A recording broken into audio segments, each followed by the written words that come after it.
Hello friends, कैसे हैं आप लोग। स्वागत करता हूं आप सभी को इस प्यारा सा चैनल नशा ऑनलाइन क्लासेस के इस सेशन में। जैसे कि आज हम लोग पढ़ने वाले हैं दो चरों वाली रैखिक समीकरण का युग्म, जो होता है NCERT क्लास 10th का चैप्टर नंबर 3 है और उसमें हम सभी को पढ़ना है दो चरों वाली रैखिक समीकरण युग्म। और उसमें हम लोग बहुत सारे प्रश्न को सॉल्व कर चुके थे और यहाँ पर हम सभी के पास कुछ प्रश्न बाकी हैं, उसे हम लोग समझेंगे और अच्छे कर पाएंगे। तो चलिए सबसे पहले हम लोग प्रश्न की ओर चल देते हैं। अब इसके बाद 3 नंबर प्रश्न है, प्रश्नावली 3.1 के 3 नंबर क्वेश्चन। इसमें बोला गया है कि 2 kg सेब और 1 kg अंगूर किसी दिन 160 रुपये था। 1 महीने बाद 4 kg सेब तथा 2 kg अंगूर का दाम 300 रुपया हो गया। तो इस स्थिति में बीजगणितीय तथा ज्यामितीय रूप में व्यक्त कीजिए। इस स्थिति को बीजगणितीय तथा ज्यामितीय रूप में व्यक्त करना है। तो चलिए यहाँ पर सबसे पहले तो हमें 1 kg सेब और 1 kg अंगूर का दाम पता नहीं है, तो अपने मन से मानना होगा कि हम लोग अपने मन से मानते हैं कि कितना रुपये किलो होगा, तो 100 रुपये किलो होगा। सबसे पहले माना, 3 नंबर क्वेश्चन, माना 1 kg सेब का दाम 1 kg सेब का दाम 100 रुपया है। साथ ही 1 kg अंगूर का दाम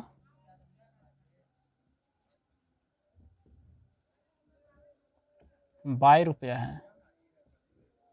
22 रुपये हैं, ये अपने मन से माना गया है। अब इसके बाद प्रश्न से चलते हैं कि प्रश्न में कितना केजी सेब खरीदा गया है और कितना केजी अंगूर खरीदा गया है। तो जब पहले प्रश्न से चलते हैं, प्रश्नानुसार जब प्रश्नानुसार चलते हैं तो बोला गया है कि 2 kg सेब और प्लस में 1 kg अंगूर खरीदा गया है। 1 kg अंगूर खरीदा गया है, तो कितना रुपया दिया गया है? 160 रुपया। 160 रुपया। तो अब हमें यहाँ पर आप लोग एक बात बताइए कि 1 kg सेब का दाम क्या माना गया है? 100 रुपया। यहाँ पर 2 kg है, तो 2 kg सेब के दाम निकालने के लिए क्या करना होगा? तो 1 kg सेब के दाम में गुना करना होगा। तो यहाँ पर 2 गुना में x बराबर में 2x डायरेक्ट लिख सकते हैं, तो 2x। और प्लस में 1 kg अंगूर का दाम क्या है? 22 है, तो यहाँ पर 22 और बराबर में 160। इसको समीकरण 1 कह सकते हैं, और नहीं तो यहाँ पर से 22 का भी मान निकाल सकते हैं। एक सेकेंड थोड़ा सा रुकिए।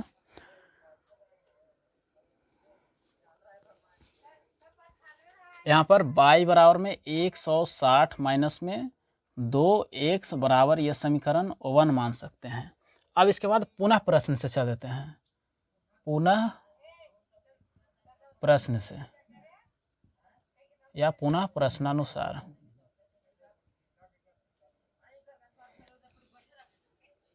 जब पुनः प्रश्नानुसार चलते हैं तो क्या होता है?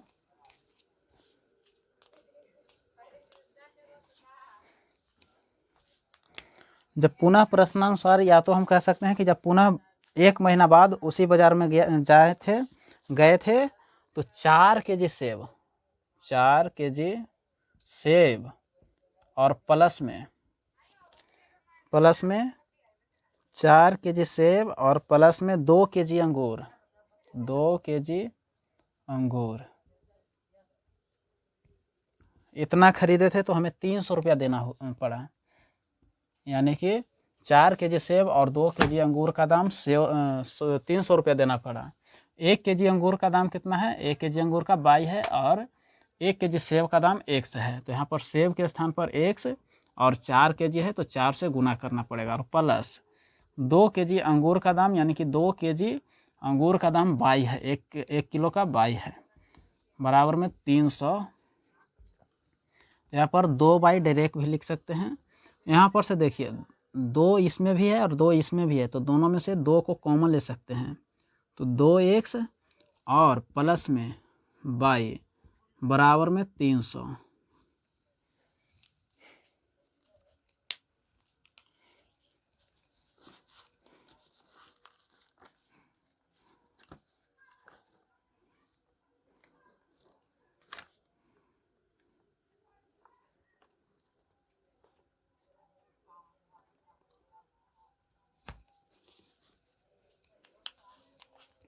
तो यहाँ पर यदि यहाँ पर बराबर के दोनों तरफ देखें तो ये 2 से ये 300 कट सकता है, 150 बर्तवे, यानी कि 2x बराबर में y बराबर 150, इतना समीकरण 2, ये समीकरण 2 हो गया।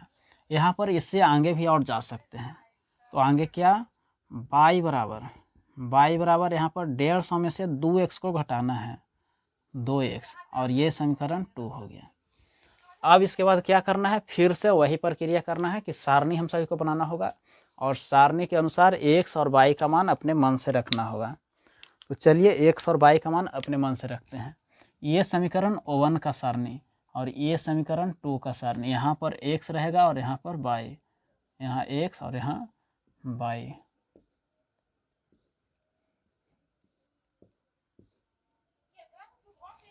यहाँ पर जब x का मान हम लोग अपने मन से मानिए, यदि यहाँ पर हम x का मान 50 रखते हैं, सॉरी समीकरण 1 से पहले चल देते हैं, उसके बाद समीकरण 2 में जाएंगे।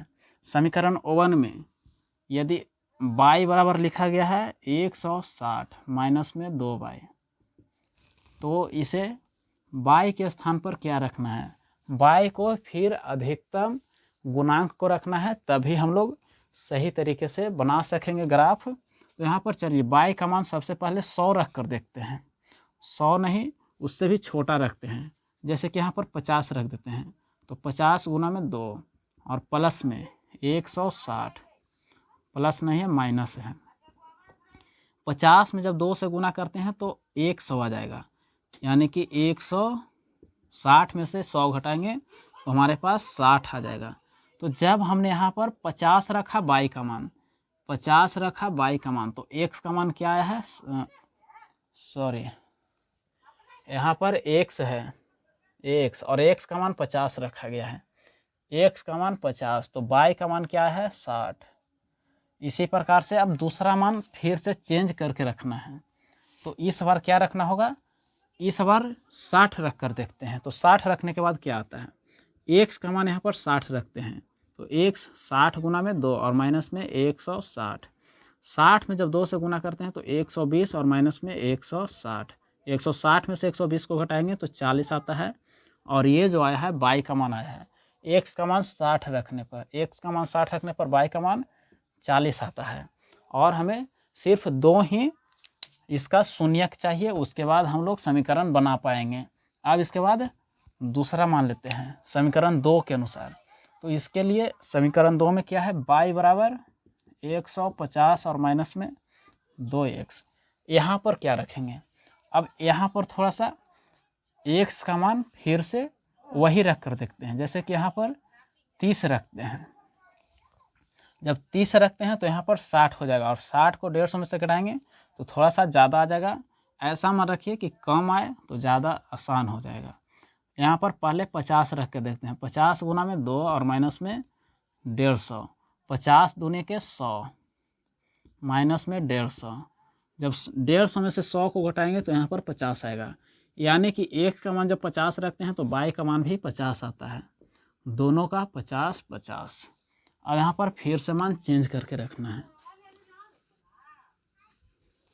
इस बार x का मान 60 रखते हैं, 60 गुना में 2 माइनस में 150, जब 60 को 2 से गुना करते हैं तो 120 आता है, माइनस में 150, जब 150 में से 120 को घटाते हैं तो कितना आता है, 30 आता है, 30, यानी कि x का मान 60 रखे हैं तो y का मान क्या है, 30। अब हमारा जो है दोनों समीकरण के सारणी में जो होता है x का मान, x और y का शून्यक, 2 शून्यक प्राप्त कर लिए हैं। अब इसके सहायता से हमें एक ग्राफ बनाना है और उस ग्राफ को बना देंगे, हमारा आंसर क्लियर हो जाएगा। तो ग्राफ को किस प्रकार से बनाना है, ऐसे करके, सबसे पहले किस प्रकार का एक गुणज है, तो ये 10 के गुणज के अनुसार है, तो हमें 10 के गुणज के अनुसार ही मान रखना होगा। यहाँ पर जहाँ पर दोनों रेखाएं आपस में मिलती है उसे हम लोग मुख्य बिंदु कहते हैं, और मुख्य बिंदु का मान हमेशा 0 होता है। 0 के बाद इधर जाते हैं तो x और ऊपर में जाते हैं तो y, नीचे में x डैश और इधर नीचे में y डैश होता है और इधर x डैश होता है। अब इसके बाद यहाँ पर 0, 0 के बाद 10, 10 के बाद 20, 20 के बाद 30, 30 के बाद 40, 40 के बाद 50 और 50 के बाद 60, 60 के बाद 70, 70 के बाद 80। अब ऊपर में भी इसी प्रकार से 10, 20, 30, 40, 50, 60। अब समीकरण 1 के सारणी में चलते हैं। x का मान क्या है, सबसे पहले 50 है, तो समीकरण 1 के अनुसार यहाँ पर 50 क्या है, यहाँ पर है 50 यहाँ पर है, और y का मान 60 है, मतलब कि यहाँ पर, और दोनों को एक सामने लाते हैं तो लगभग यहाँ पर आता है। यहाँ पर x का मान 50 आता है और y का मान 60 आता है। अब इसके बाद दूसरा शून्य क्या है, तो x का मान 60 है, 60, और y का मान 40, तो 40। जब दोनों को एक समान लाते हैं तो यहाँ पर लगभग यहाँ पर आ जाता है, यानी कि यहाँ पर x का मान 60 और y का मान 40। फिर उसी प्रकार से इन दोनों को मिला देना है। ये हो गया समीकरण 1 के अनुसार। और समीकरण 1 में क्या है, y बराबर में 160 माइनस में 2x, y बराबर में 160 माइनस में 2x, ये समीकरण 1 के अनुसार था। अब समीकरण 2 के अनुसार चलते हैं, और 2 में x का मान 50 है, सबसे पहले 50 चलते हैं, और y का मान भी 50 है। जब दोनों को एक सामने लाते हैं तो एक सामने लाने के बाद सब लगभग यहाँ पर आता है,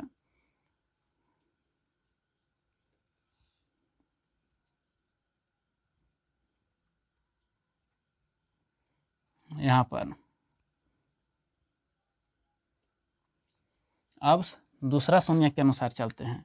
x का मान 60 और y का मान 30, 60 और 30, तो लगभग यहाँ पर आएगा, यहाँ पर 60 और 30। फिर से इन दोनों को मिला देना है।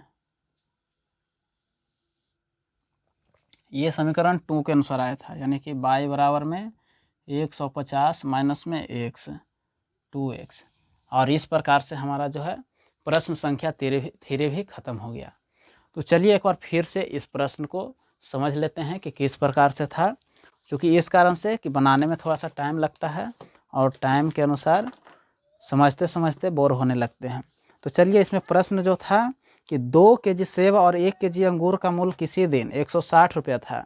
1 महीने बाद 4 केजी सेब और 2 केजी अंगूर का मूल्य 30 रुपया हो जाता है। इस स्थिति को बीजगणितीय तथा ज्यामितीय रूप में व्यक्त करके बताइए। तो सबसे पहले तो इसमें 1 केजी सेब और 1 केजी अंगूर का दाम हमें पता नहीं था, उसे अपने मन के अनुसार x माने हैं कि 1 केजी सेब का मान x हो सकता है और 1 केजी अंगूर का दाम y हो सकता है। अब उसके बाद 2 केजी सेब खरीदा गया है और 1 केजी से अंगूर खरीदा है, तो 160 रुपये दिए हैं। जब इसको अपने माना गया दाम के अनुसार सॉल्व किए तो समीकरण 1 इस प्रकार से आया है। अब इसी प्रकार से पुनः प्रश्न से चलते हैं। तो दोबारा जब बाजार में गए थे तो 4 केजी सेब और 2 केजी अंगूर खरीदे हैं, तो 300 रुपये दिए हैं। अब इसे अपने माना गया दाम के अनुसार जब सिद्ध करते हैं तो समीकरण 2 इस प्रकार से आया है। अब इसे सारणी बनाकर x का मान अपने मन से रखते हैं, और मन से रखने के बाद x का मान और y का मान कम से कम 2 शून्यक लाकर इस प्रकार से सिद्ध करते हैं।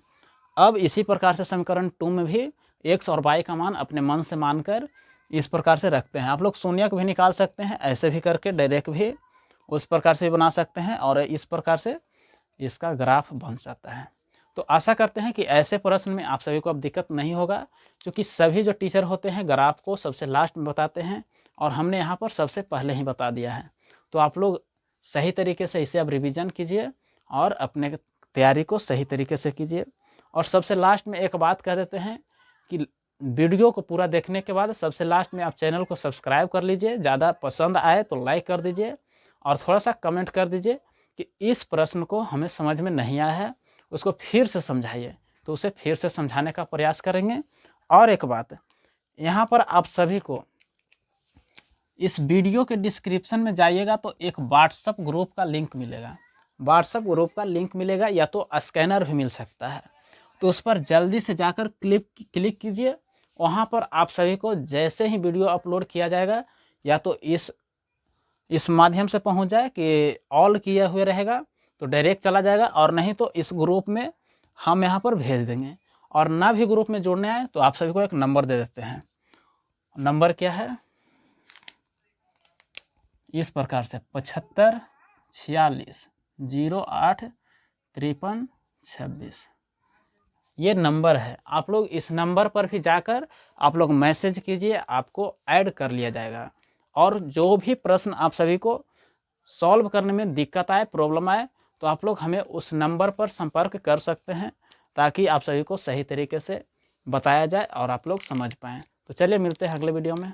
आज के लिए बस इतना ही।